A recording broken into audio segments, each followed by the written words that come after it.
Good morning and welcome to ESPN Richmond and the greater Richmond community.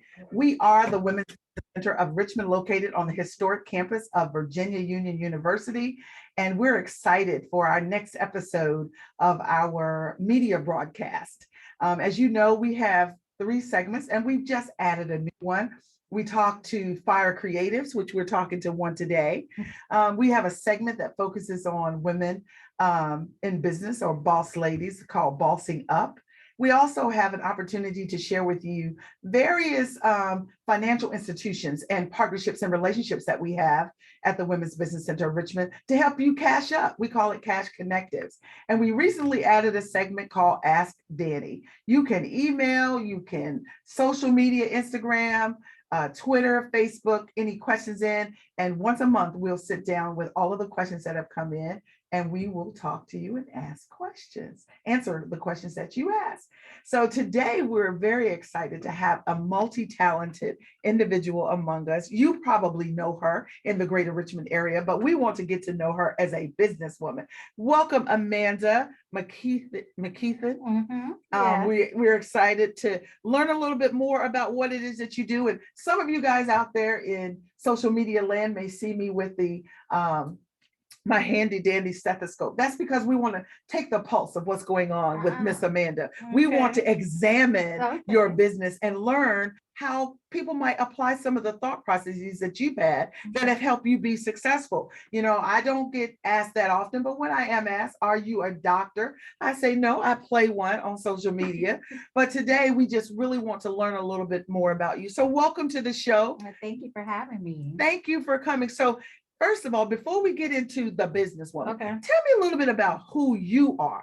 Okay, well, as she says, I'm Amanda Edie McKeithen. Right. I'm known as the literary enthusiast. Words is what I do, and I'm also just passionate about Black women and helping Black women and showing Black women just how they can increase their revenue through the power of storytelling. I am a storyteller, been writing my whole entire life. I would say I've been writing for a very long time. I remember being 17, my dad asking me, Amanda, what is it that you want to do with your life? Because I was a little rebellious. And I was like, I just want to be a writer. And of course, at 17, I didn't know how to make that happen. But I published my first book in 2010. Since then, I have, thank you. Since then, I have 9 books under my belt. And I help women ghostwrite. You know, I ghostwrite for women. I've ghostwritten 9 books, just finished one of my clients' book this past week. I just love writing women and words, you know, wisdom, all of that. And so that's a little bit about who I am. I mean, that's exciting though. The reason I asked it, did you self-publish the first one? Okay. And the reason I asked is because, you know, I have a couple of creatives as my children. And I kind of nudged them over to some other things, said, okay, you can write. But I'm running into more and more people who they are living off of being able to do and follow their passion in their creativity. And so hats off to you for being able to do that. So, you know, but what was your way into, you published in 2010. So what, did you do anything before you got to actually delivering your first product? Yes, I think what has helped me, and I'm glad you asked me that question because I was thinking about this question, brainstorming and processing this question with someone else, actually. And I always tell my clients that you have to look at where you are currently. And so I've been an educator for the past 15 years, just finished year 15. I've been teaching first grade. And I just seen you put something out there saying this is my last day. I said it was my last day of my 15 year. People thought that I was getting out of That's what I thought you were. No, I'm going back. Okay, because your kids, I'm sure, appreciate you. So I'll be back. But me being an educator and just being passionate about just education kind of like nudged me into like writing my first book, because my first book was a children's story. Okay. And so I was like, okay, I love educating. I love teaching, really being a light for these kids. I also want to give them some resources.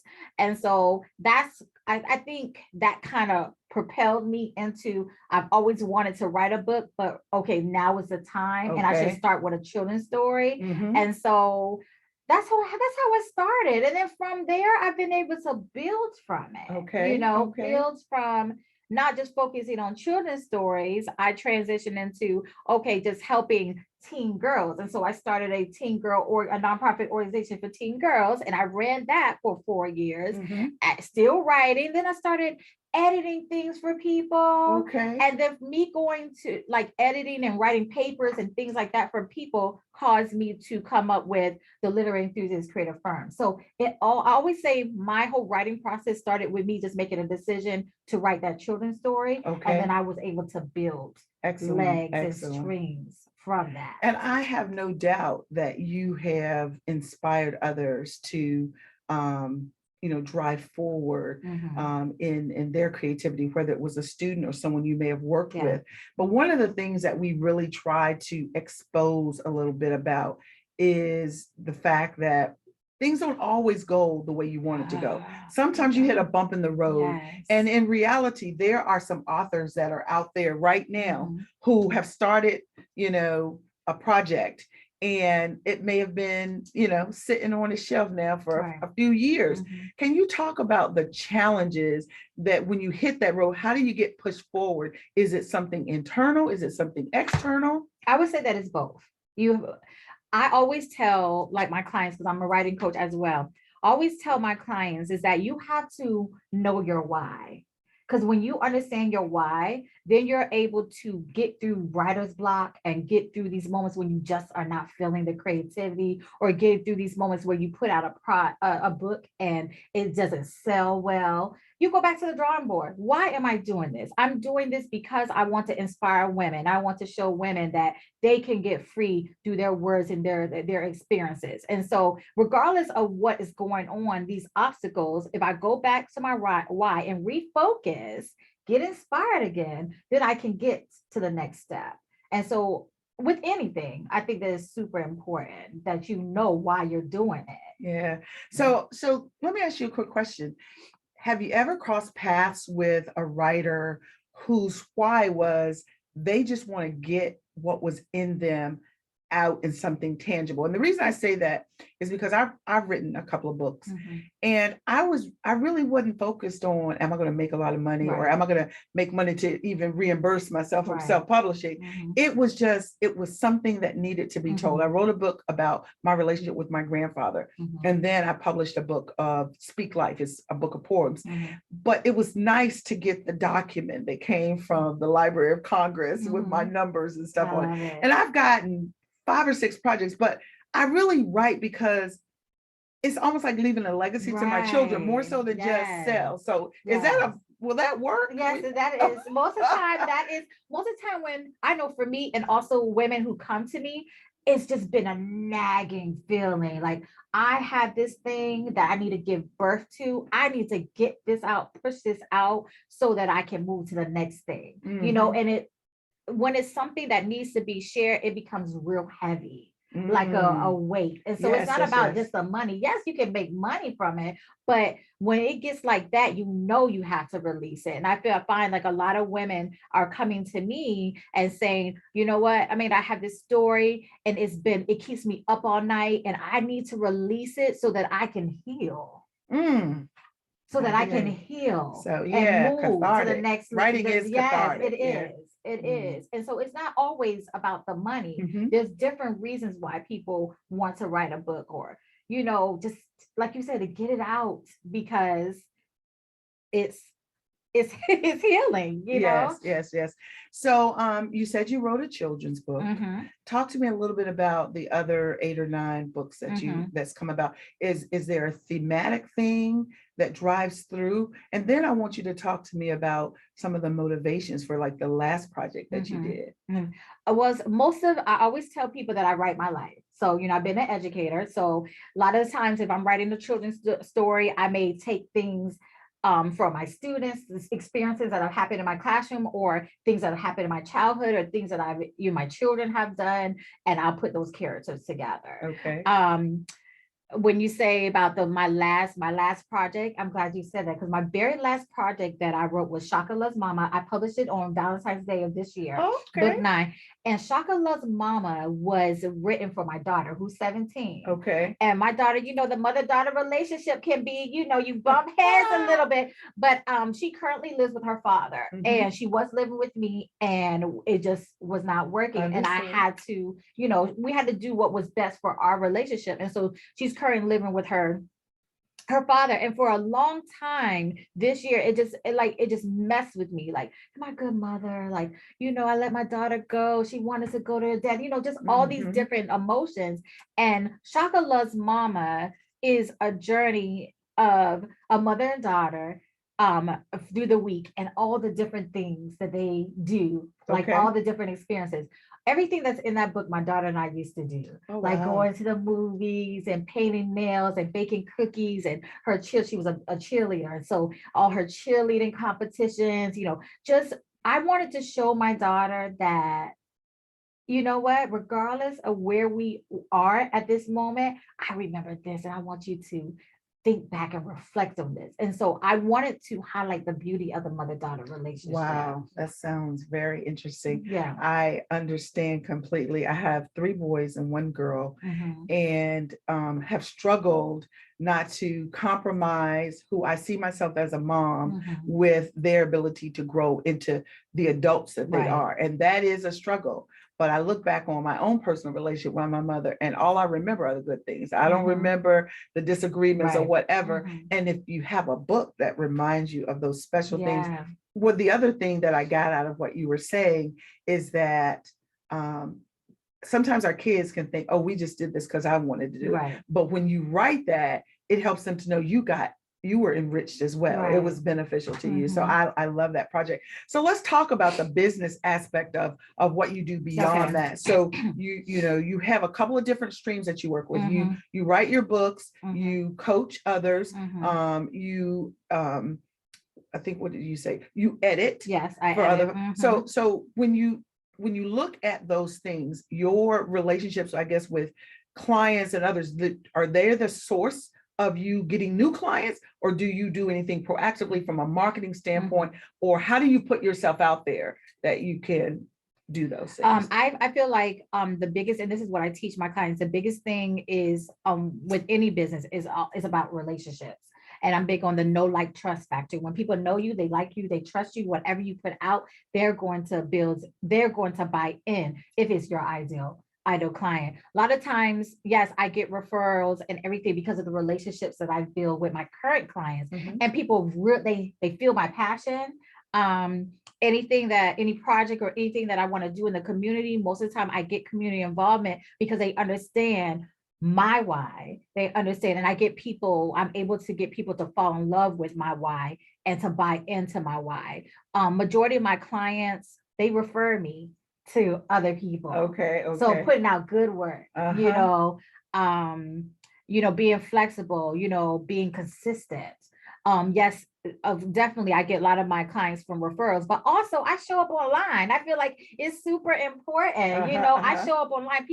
I say I'm transparent. I call it strategic transparency. And so I don't share everything. But I need people to see that I am a storyteller. And so you get to see different parts of my life, but it's very strategic. So I may share something that's going on in my life, but there's always a course of action or a strategy that comes after that, that you can take and cause you to reflect. I always want people, when they come on my page, to of course see my storytelling abilities, but also see my teaching abilities as well. And so if they see that I can write well and that I can teach well, then more than likely they'll reach out for a consultation and want to hire me as their ghostwriter or their writing coach.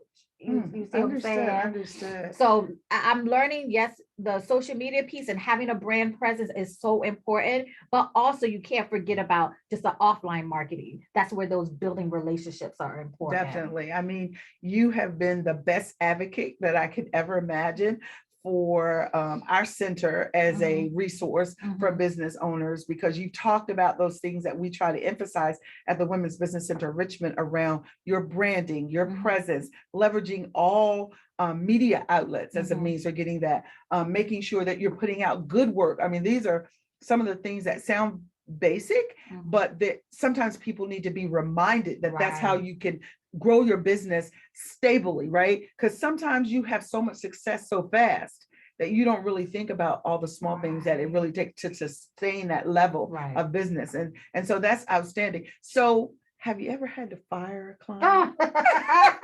Yes, ma'am.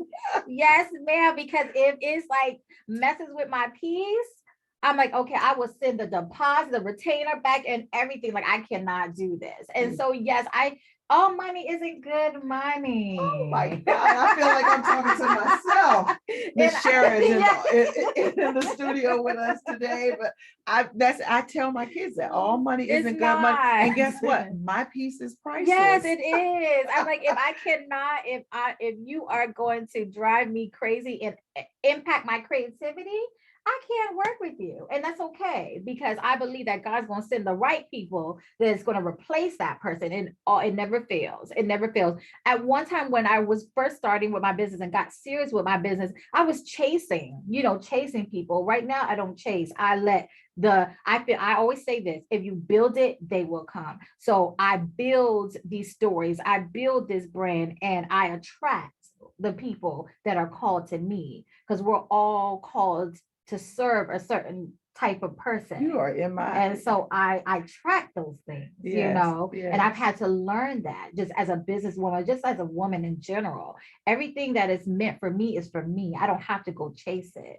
And if you just do it that way, you'll have more peace.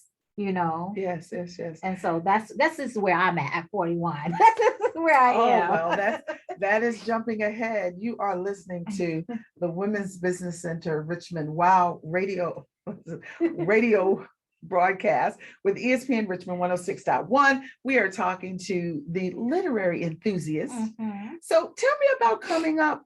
How did you come up with that name?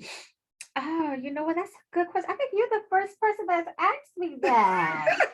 How did I come up with that name? Really? Yeah, you're the first person.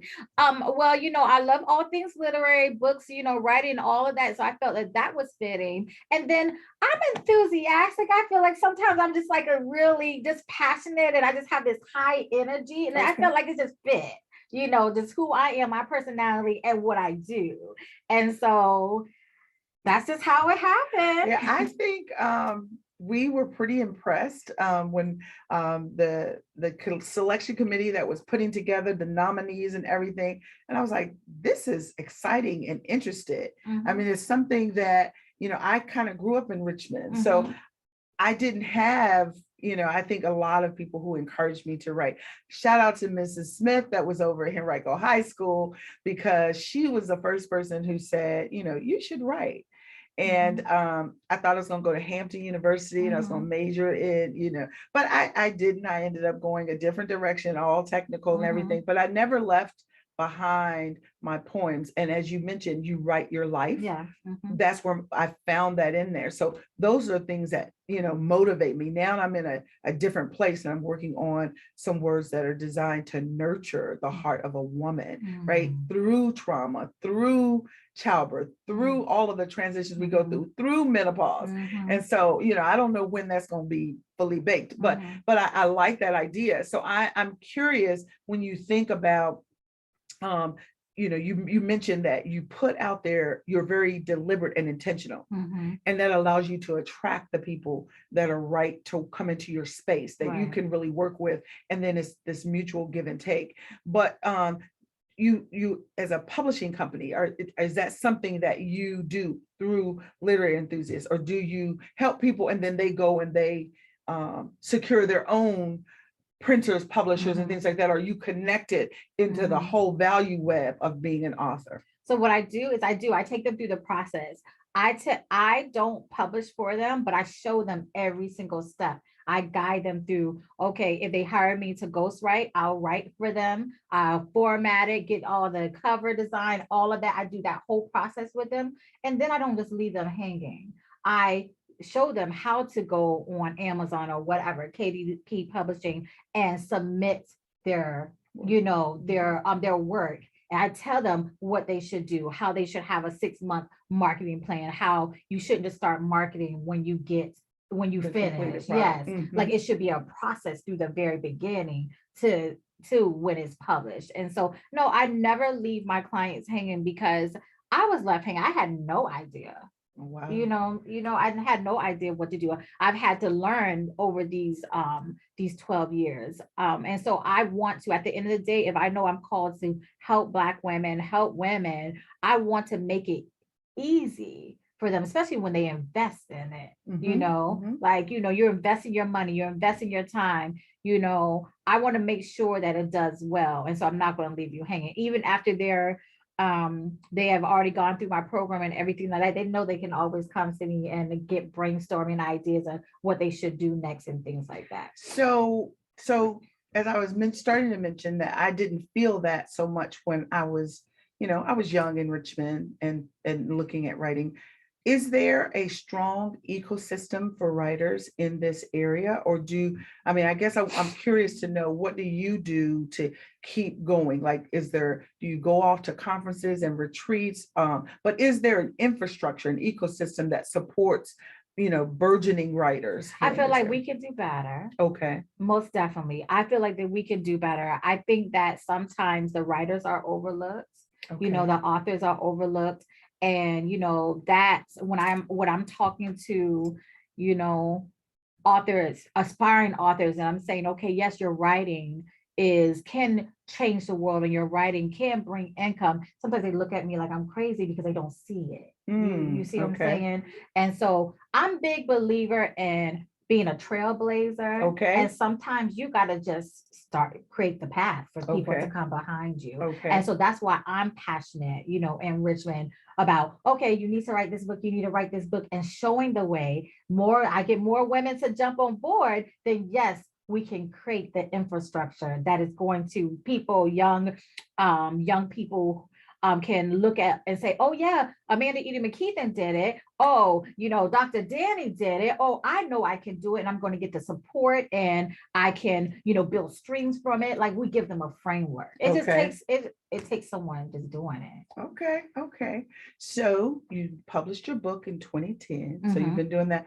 And how long have you been operating as your own business beyond just being an author? Well, professionally, the right way, with all everything all together. That's right. I would say for 3 years. Okay, excellent.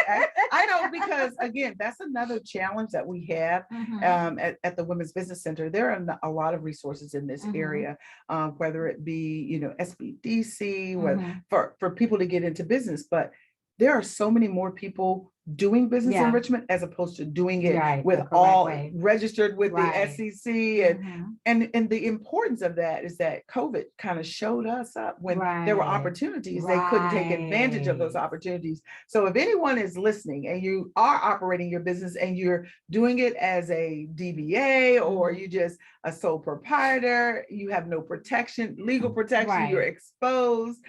Even some people don't realize that you can give advice and you can be liable for that advice. So you want some protection, but you also want to separate your bank accounts. You want to file your taxes. You want to do all of those things. And I had to learn, and I didn't understand like the perks and just how official I would be until I got all that stuff together. Okay. Once I got all that stuff together, so many opportunities came my way. Yes. I was like, oh my gosh, I can really, people look up and they see that I'm legit, But when I've been editing and doing all this stuff for years, but not, as an official business. It's been 3 years and I love it. I love, the fact that I'm running it the way that I should. Okay.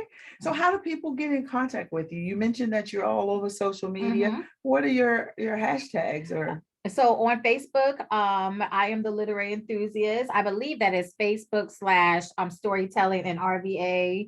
That's my page. If you just want to, because my page is public. Everything is public. So you can find me Amanda Edie McKeithen on Facebook. On Instagram, I'm just Amanda Edie. And then I have our website, www.amandaeddy.com. And so if you go on my website, you'll see all my information. What else? I'm even doing TikTok. I'm on TikTok. TikTok is the new hottie It that people is. don't realize. It is. Because I was just talking to my son, he's a creative, and he was saying he can put something out there that's like 3 minutes. And it doesn't even get half the looks if he put something out on TikTok for 30 seconds. Yeah, for 30 seconds. So, and my sister, she is Miss TikTok. She's in all these different groups and everything. Really? Yeah, I have a TikTok account, but I haven't really, You should I haven't definitely. gotten All into your it. knowledge and stuff like that. And it could be quick stuff. So on TikTok, I really motivate Black women. And so I use that platform to motivate Black women. And so on TikTok, what is my name? Oh my goodness, that words girl. So, but you also mentioned something else that I was very curious about. You mentioned that you're a storyteller. So that's the thing. And so you can storytell in a lot of different ways. Yeah. You can do it through dance. Right. You can do it through song. You can do it through writing. But do you actually have any sessions where you have an audience and you're just speaking to that audience and telling a story and not just, have you done that? I have, what I've done in the past has been with kids called Storytelling with Amanda. Okay. And so I did that during COVID. I did it virtually as well as I went into the daycare centers. And that's when I did it. But as far as adults, no. But kids, yes. Yeah, I can get real animated and all of that. I love stories. I feel like there's always some type of story in my head. Yes. Always characters. I could be in the shower and then a character comes in my head and then I'll start putting pieces together. That's just how my brain works. So when you got a spiritual gift like that, it just flows. Yeah. It just flows. It does. So do you have anything that's coming up that you want to talk about? Oh, yes, most definitely. So you guys know I'm passionate about Black women. And so I have a project called Secure. It's a book anthology as well as it's going to be a documentary. And so is Secure, a woman's playbook to a life of stability. And I have 13 Black women who have said yes to sharing their secure journey. So when I talk about their secure journey, how they've become physically secure, emotionally, financially, spiritually, mentally. And so they are sharing a chapter of their story. And then I'm going to get these women together and we're going to do it on film.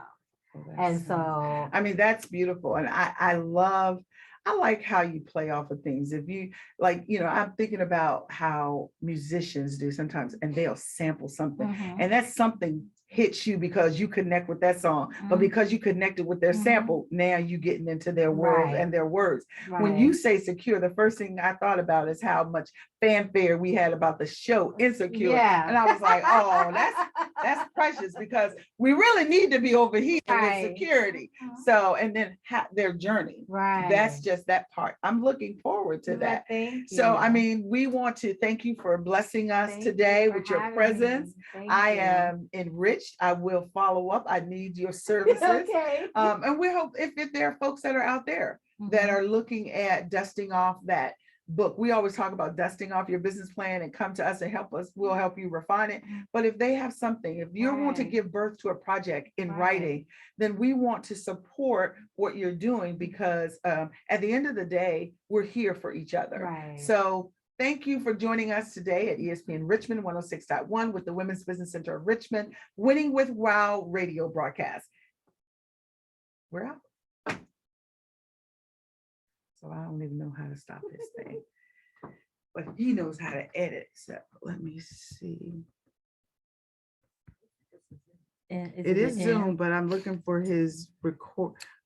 Stop. Hold on. No, it's at up the here. top. I'm pausing in case he wants to do